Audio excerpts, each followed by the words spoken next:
오늘의 10분 말씀. 마가복음 14장 1절로 11절입니다. 전장 13장에서 예수님은 성전을 마주하시고 감난산 위에서 세상의 종말에 대해 말씀하셨습니다. 그리고 오늘부터 시작되는 14장은 예수님의 죽음의 이야기로 이어집니다. 오늘 본문에 한 여인이 예수님께 값진 기름을 붓게 됩니다. 이것은 두 가지를 상징합니다. 첫 번째는 구약에서 선택을 받은 자들을 세울 때 기름 부음입니다. 제사장, 선지자, 왕 등이 있었습니다. 예수님은 우리들의 죄를 위해 스스로 희생 제물이 되어 그것을 집행하시는 대제사장 되십니다.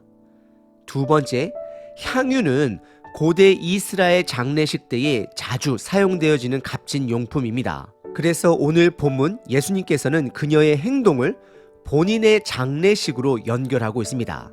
참고로 모든 사복음서에서 여인이 예수님께 기름 부은 사건들이 다 등장합니다.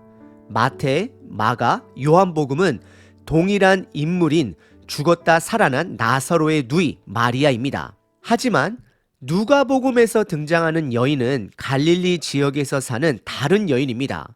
참고하시면 되겠습니다. 그리고 오늘 본문의 핵심은 예수님께서 이 여인의 이런 행동을 복음이 전해지는 곳마다 함께 기억하라 말씀하십니다. 왜 예수님께서는 이 여인의 행동을 기억하라 말했을까요?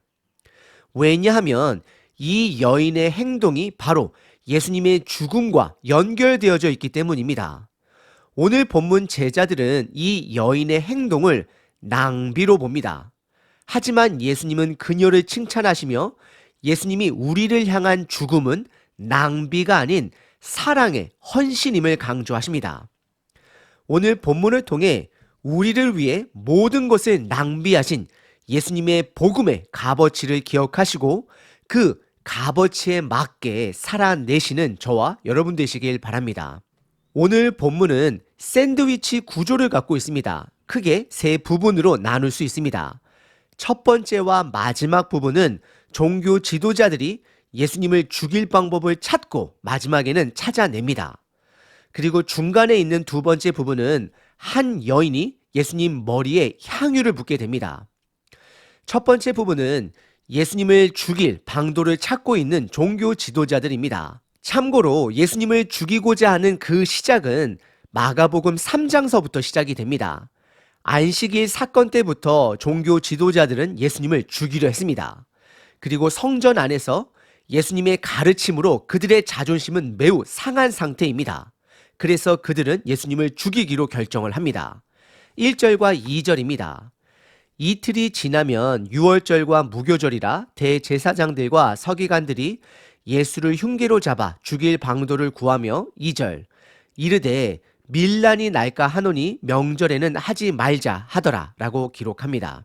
우선 1절에 보시면 예수님의 십자가 죽음의 사건이 얼마 남지 않았음을 마가복음은 알려줍니다. 이틀 남았습니다. 그래서 오늘 본문의 배경은 목요일이 됩니다. 유월절과 이어지는 무교절은 이스라엘에게 있어서 가장 큰 명절이 됩니다. 그들이 애굽에서 구원받은 날을 기억하는 날이 됩니다. 예수님은 그것을 완성하시기 위해 이 땅에 오셨습니다. 그리고 종교 지도자들인 대제사장, 서기관들은 예수님을 죽일 방도를 찾고 있습니다. 하지만 2절에 이들은 민심을 두려워하여 사람들이 몰려드는 유월절에는 하지 말자라고 의논을 합니다. 사실 이들은 로마 군인들을 두려워하는 것입니다. 예루살렘 지역을 담당하는 분봉왕이 더 높은 왕이 되기 위해서는 백성들의 반란을 통제해야만 했습니다. 혹여나 예수님을 죽여 반란이라도 일어나게 되면 종교 지도자들 또한 로마 군인들로부터 위협을 당하기 때문입니다. 오늘 본문의 첫 번째 부분은 종교 지도자들이 예수님을 은밀하게 하지만 신속하게 죽일 방법을 찾고 있습니다. 두 번째 부분은 한 여인이 예수님 머리에 값진 향유를 붓게 됩니다. 요한복음 12장에서 보시면 이 여인이 죽었다가 예수님의 은혜로 살아난 나사로의 누이가 됨을 확인할 수 있습니다. 3절부터 9절입니다. 예수님께서 베다니 나병 환자 시몬의 집에서 식사하실 때에 한 여자가 매우 값진 향유 곧 순전한 나드 한 옥합을 가지고 와서 그 옥합을 깨뜨려 예수의 머리에 부으니 4절 어떤 사람들이 화를 내어 서로 말하되 어찌하여 이 향유를 허비하는가 5절 이 향유를 300데나리온 이상에 팔아 가난한 자들에게 줄 수 있었겠도다 하며 그 여자를 책망하는지라 6절 예수께서 이르시되 가만두라 너희가 어찌하여 그를 괴롭게 하느냐 그가 내게 좋은 일을 하였느니라 7절 가난한 자들은 항상 너희와 함께 있으니 아무 때라도 원하는 대로 도울 수 있거니와 나는 너희와 항상 함께 있지 아니하리라 8절 그는 힘을 다하여 내 몸에 향유를 부어 내 장례를 미리 준비하였느니라 9절 내가 진실로 너희에게 이르노니 온 천하에 어디에서든지 복음이 전파되는 곳에는 이 여자가 행한 일도 말하여 그를 기억하리라 하시니라 라고 말씀하십니다. 우선 3절의 장소는 베다니가 됨을 확인하게 됩니다. 베단이라는 도시는 예루살렘 성에 걸어서 1시간 안에 들어갈 수 있는 작은 마을입니다. 큰 명절에 방을 찾지 못한 자들이 머무는 곳이 됩니다. 그곳 부정한 나병 환자 시몬의 집에서 예수님께서 머물었다라고 마가복음은 말합니다. 이것은 예수님께서 부정함을 깨끗하게 하기 위해 이 땅에 오신 분 되심을 암시합니다. 제자들과 예수님이 식사를 하실 때 한 여인이 매우 비싼 순도가 진한 나드 향유를 옥합에 가져와 그것을 예수님 머리 위에 붓게 됩니다. 그러자 4절에 어떤 사람들이 제자들입니다. 화를 내며 그녀의 행동을 허비로 낭비로 간주합니다. 그리고 이어서 왜 그녀의 행동이 낭비가 되었는지 5절에서 구체적으로 설명합니다. 300데나리온 되는 그 향유를 팔아 다른 어려운 사람들을 도와줄 수 있었었다라고 지적을 합니다. 틀린 말은 아닙니다. 하지만 예수님의 견해는 달랐습니다. 참고로 6월절과 같은 명절이 되면 사람들은 구제 활동을 많이 합니다. 그런 가운데 제자들이 본 이 여인의 행동은 더욱더 이해가 가지 않은 낭비적 행동이었을 것입니다.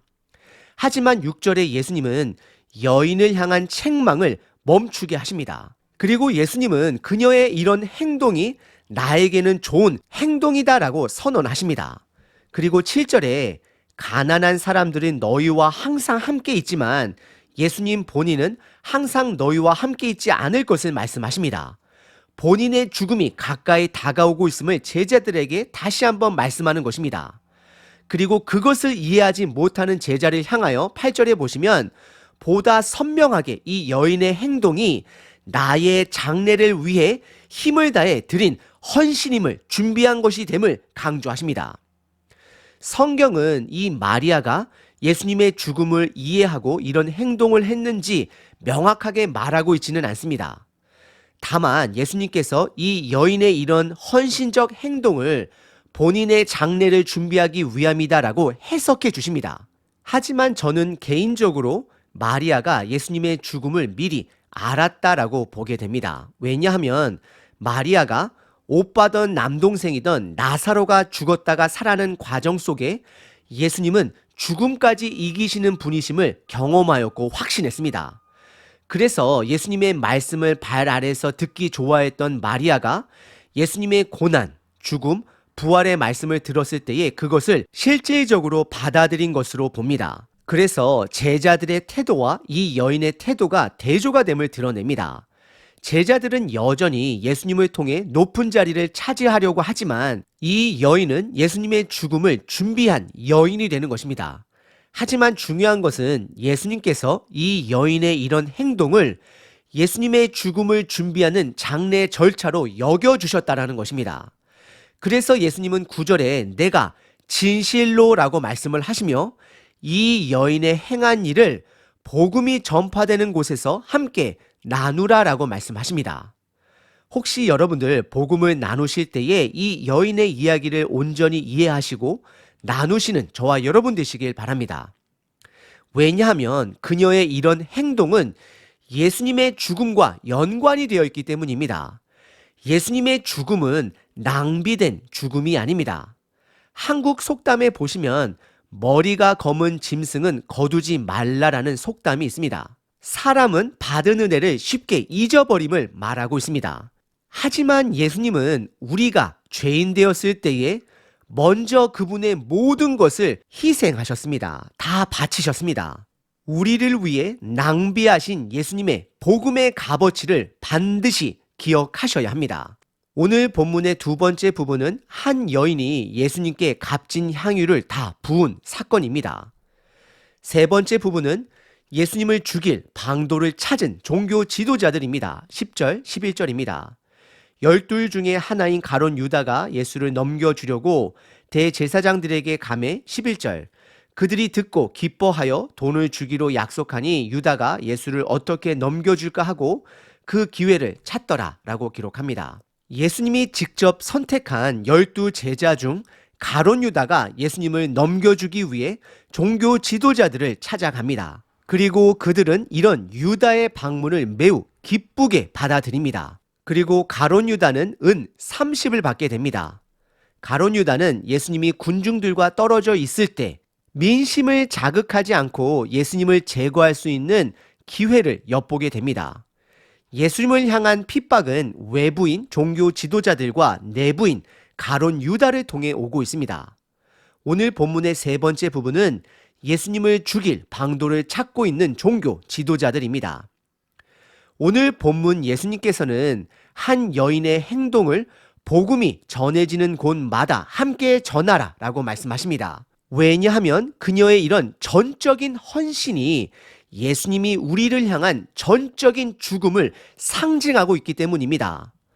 그래서 오늘 본문을 통해 세 가지를 생각해 볼 수 있습니다. 첫 번째는 착한 일을 하는 것과 복음의 일은 다를 수 있다는 것입니다. 오늘 그녀의 행동은 세상 기준으로는 착한 일이 아니었습니다. 이웃을 향한 사랑의 행동이 아니었습니다. 세상의 가치관으로는 낭비하는 사건입니다. 하지만 예수님은 그녀의 그 일을 칭찬하시고 좋은 일이다라고 선언하십니다.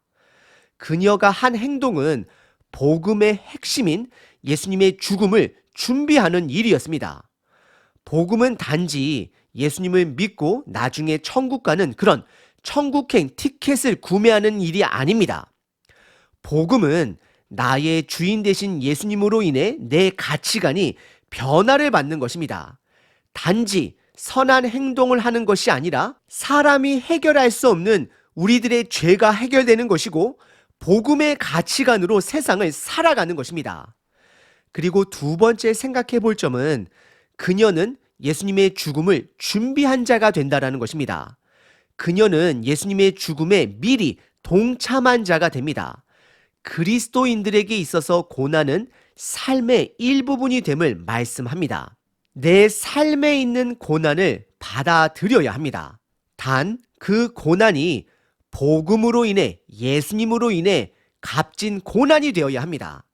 내가 때로는 법을 어겨서 받는 고난 또는 먹고 살기 위해 힘든 고난만 내 삶에 있다면 그것만큼 비참한 삶은 없습니다. 세 번째, 결국 선함을 베푸는 것도 중요하지만 복음을 전하는 것이 목적이 되어야 함을 오늘 본문이 말하고 있습니다. 그리스도인의 목적은 착한 사람들을 만들어내는 것이 아닙니다. 나의 죄의 근본을 깨닫고 인정하고 받아들이고 그것을 해결해 주시는 예수님과 함께 살아가며 그분을, 복음을 남들에게 전하는 것입니다. 오늘 하루는 예수님의 온전한 헌신으로 주어진 하루가 됨을 기억하시길 바랍니다. 여러분들의 값어치는 예수님 짜리입니다. 365일 기도문입니다. 마가복음 14장 36절. 이르시되 아빠 아버지여 아버지께는 모든 것이 가능하오니 이 잔을 내게서 옮기시옵소서. 그러나 나의 원대로 마옵시고 아버지의 원대로 하옵소서 하시고. 기도를 들으시는 하나님, 세상은 날마다 변하여 평안을 잃게 만드는 일이 넘쳐납니다. 하지만 그럴지라도 복음의 가치를 찾는 하루 되게 하소서. 겟세마네 동산에서 땀이 핏방울이 되어 떨어지도록 기도하신 주님의 기도를 기억나게 하소서. 오직 아버지의 뜻을 간구하며 살게 하소서. 아버지를 흔들어 나의 뜻을 고집하는 나의 기도의 태도를 멈추게 하소서. 나의 기도의 바램이 이기적이라면 거절하소서. 기도 시간만큼은 오직 하나님께 눈을 고정하게 하소서. 나의 생각을 버리고 욕심을 버리고 주님의 고난에 동참하는 자 되게 하소서. 오늘 하루도 아버지의 뜻을 찾고 묻습니다. 보여주시옵소서. 예수 그리스도의 이름으로 기도합니다. 아멘. 항상 기뻐하라. 쉬지 말고 기도하라. 범사에 감사하라.